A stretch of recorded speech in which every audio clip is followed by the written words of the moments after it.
Michel et Greg sont totalement red-dingues l'un de l'autre et ils sont des heureux parents de leur petite fille Makayla. En plus, ils vivent dans une belle maison. Pourtant, un jour, l'impensable va se produire et toute cette belle famille va basculer dans l'horreur. Vous allez voir en plus en fin de vidéo un rebondissement. Allez, c'est parti! Lorsque Michelle Williams a rencontré son troisième mari Greg, c'était le coup de foudre. Elle avait déjà été mariée et divorcée, mais là elle y croyait. Elle disait que Greg la traitait comme une reine, il l'a mise dès le premier jour sur un piédestal. Pour lui, elle était parfaite, la femme idéale, elle était intouchable. Personne ne l'a jamais traitée de cette façon et là elle se dit c'est mon chevalier en armure brillante. Greg Williams, lui, comme on l'a dit, c'est l'homme idéal. Du charme, chef d'entreprise et athlète. Il est dans les arts martiaux et le culturisme et dirige une entreprise de technologie informatique prospère. Et oui, car en plus, il est millionnaire. Lui et Michel avaient chacun 2 mariages derrière eux, avec pour Michel 2 grands-fils.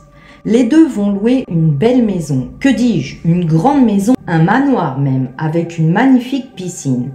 Et ils ont 2 voitures de luxe, 2 voitures identiques, les mêmes, c'était un cadeau romantique de Greg qui lui a fait 2 Mercedes noires.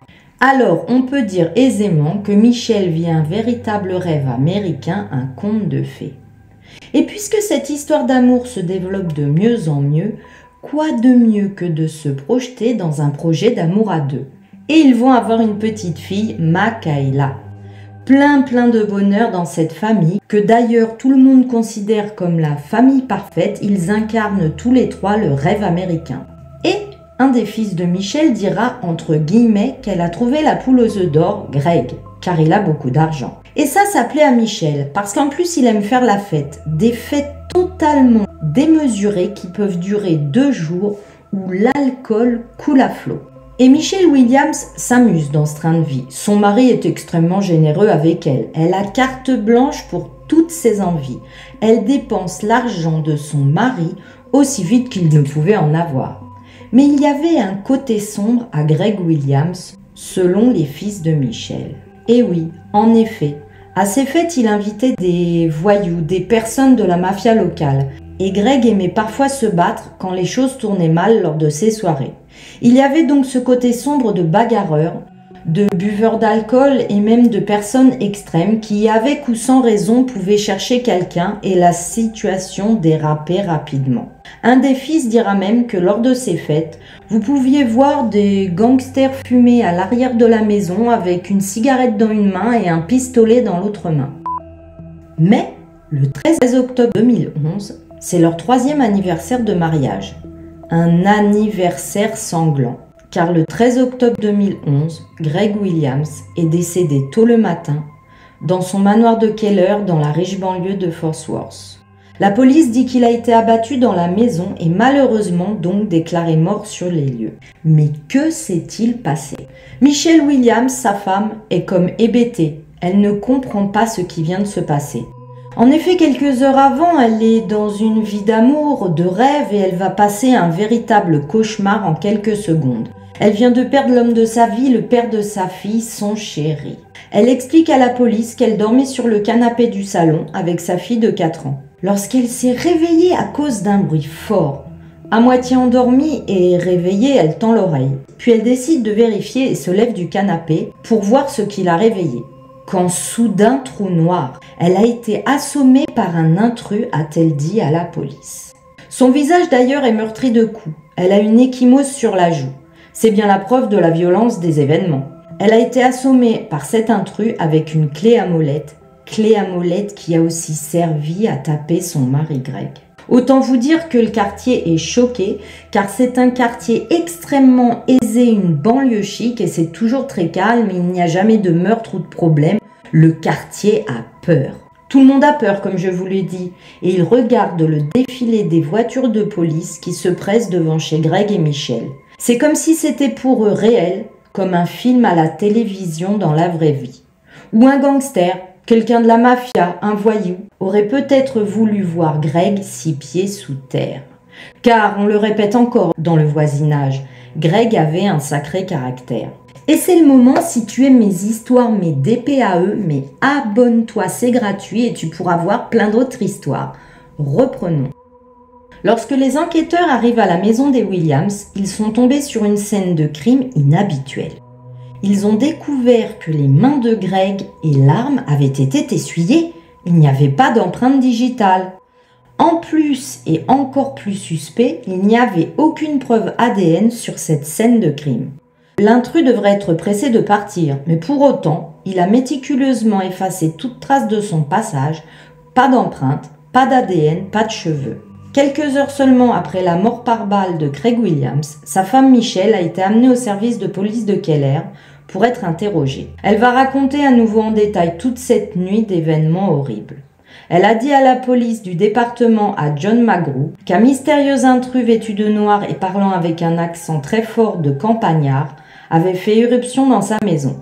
Elle a dit que l'intrus l'avait frappée si fort qu'elle s'était évanouie pendant plusieurs secondes. Ce fameux trou noir. Michelle Williams a dit que l'intrus a tiré sur son mari une fois dans la tête, puis a couru par la porte arrière.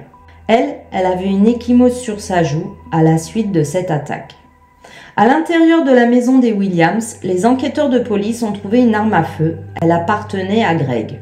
Une seule boîte de balles et la clé à molette. La police a également examiné de plus près la porte par laquelle Michelle Williams a déclaré que l'intrus serait rentré. Ils déterminent que celui-ci a ouvert la porte, mais qu'il y avait comme des grattements, une sorte d'effraction spectacle. Je vous explique. La police explique que quand il y a un cambriolage et une effraction, ils ont une façon spécifique d'ouvrir les portes. Là, c'était pas du tout ça. C'est comme s'il y avait eu plein de coups autour de la serrure et de la poignée pour faire une mise en scène comme quoi il y avait eu intrusion. Comme je vous l'ai dit, la façon dont tout ceci se combinait montrait que la porte avait été fractionnée de façon à faire penser à un cambriolage. Dans les jours qui ont suivi le meurtre de son mari, Michelle Williams va demander à la police d'enquêter sur Cathy Williams, l'ex-femme de son mari. Elle va dire que selon elle, son mari ne s'entendait pas du tout avec son ex-femme et qu'elle lui faisait énormément d'ennuis et c'est elle la coupable. Et plus les heures avancent, plus la police a un gros doute. Il va falloir confronter Michelle pour en savoir plus.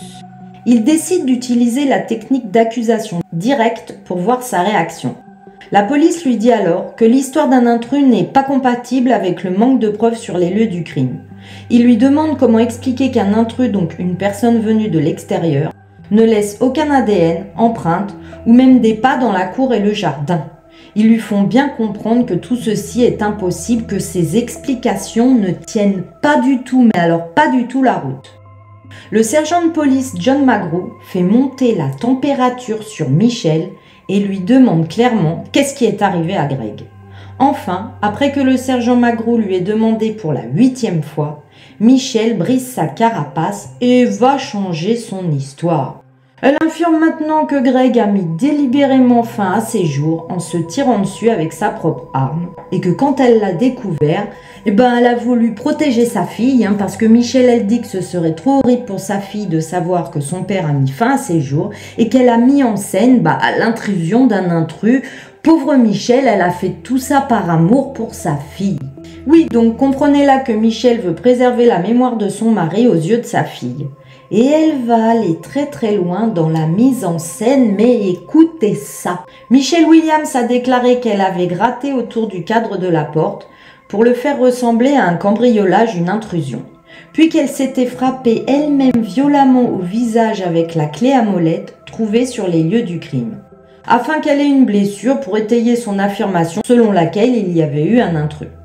Dans un premier temps, la police va libérer Michelle ce jour-là pour vérifier ses dires sur le fait que son mari aurait mis fin à ses jours.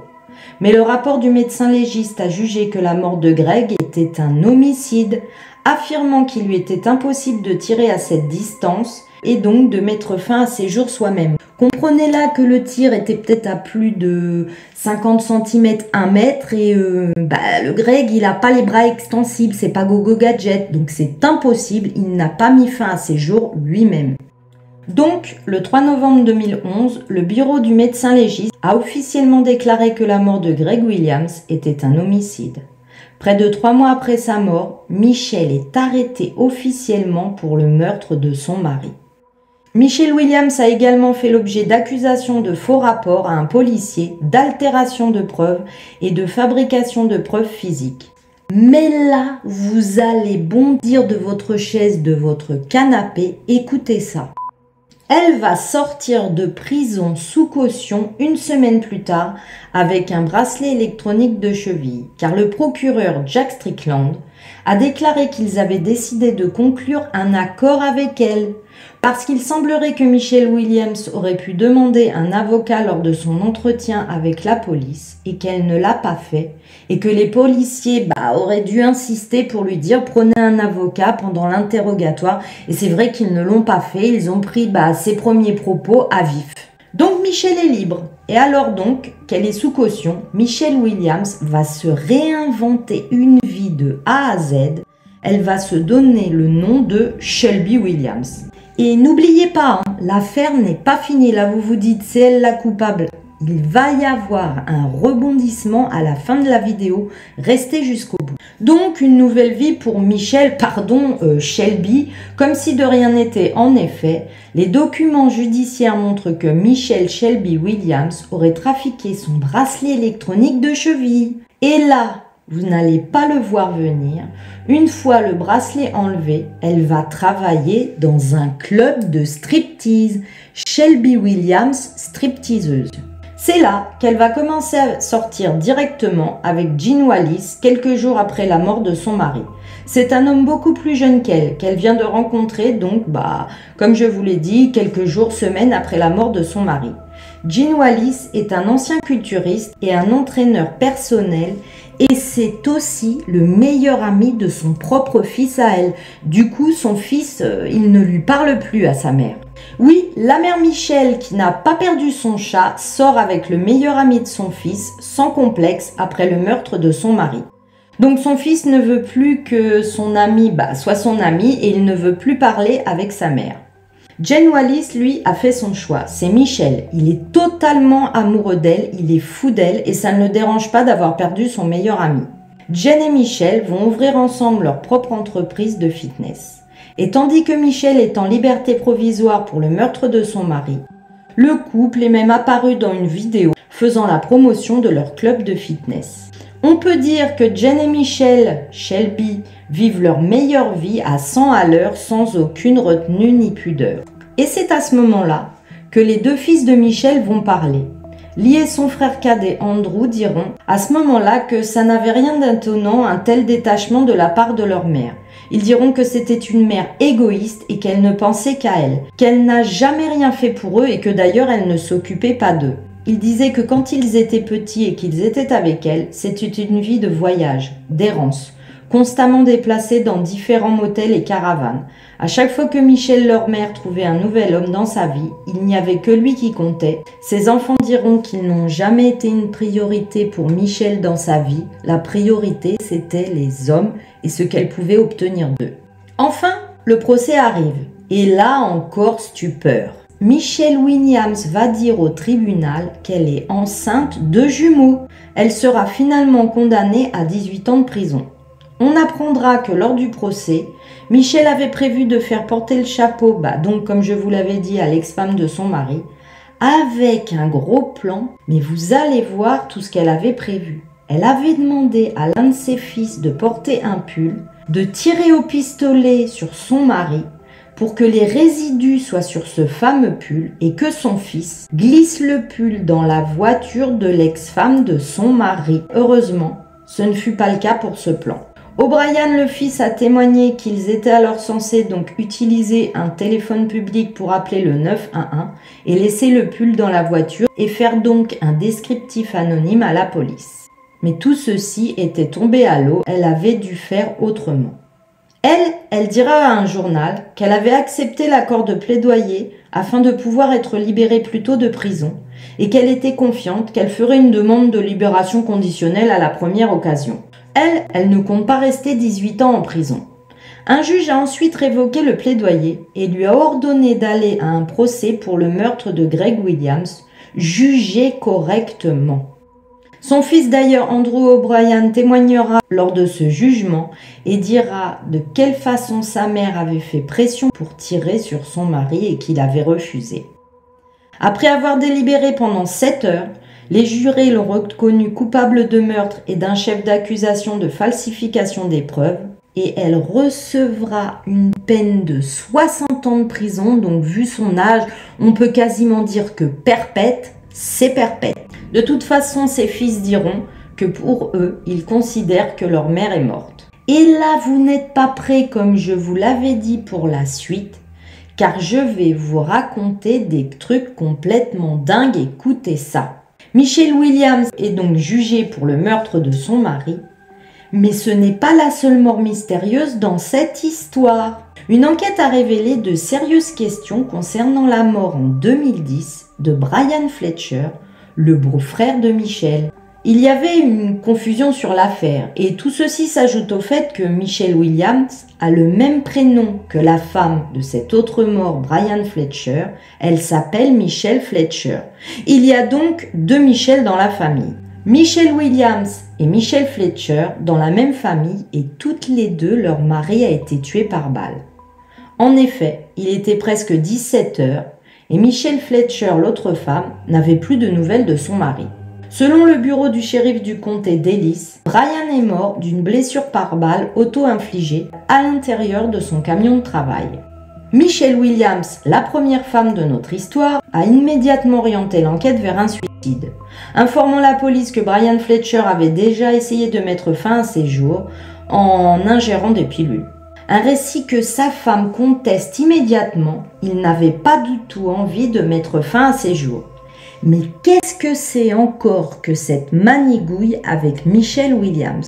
Michelle Fletcher, la deuxième femme, insiste sur le fait qu'elle n'a jamais donné la permission à Michelle Williams d'assumer le rôle de plus proche parent auprès de la police et de l'accuser d'avoir voulu mettre fin à ses jours. Car lui aussi, ce monsieur Fletcher mourrait plus tard, comme je vous l'ai dit, d'une blessure par balle infligée par sa propre arme à feu et cela nous rappelle la première histoire que je viens de vous raconter avec Michelle Williams.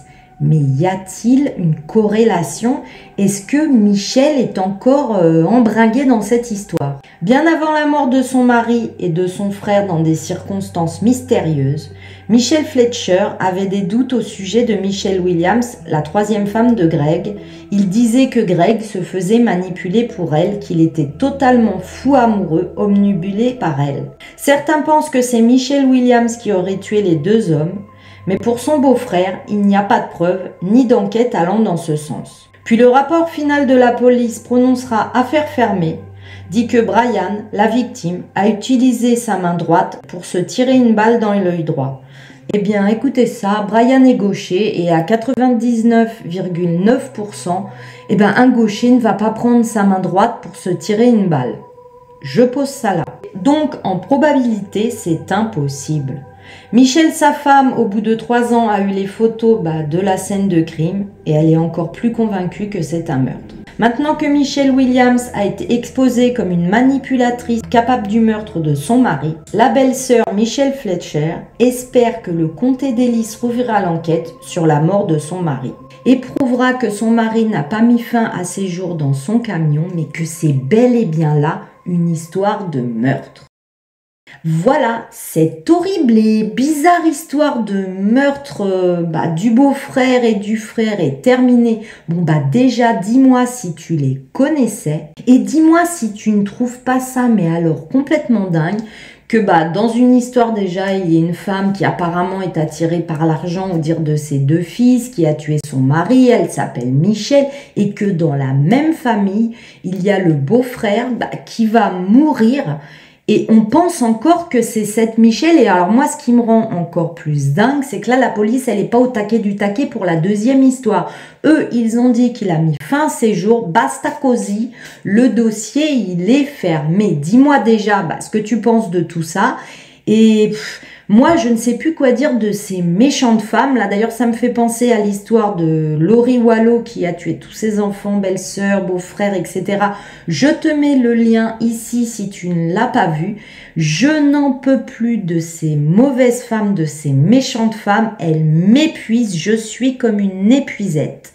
Vous en conviendrez pour cette histoire de Michel, séductrice qui rend les hommes fous d'elle, laissez-moi un emoji talon aiguille et si tu ne le trouves pas, tu m'en laisses un autre.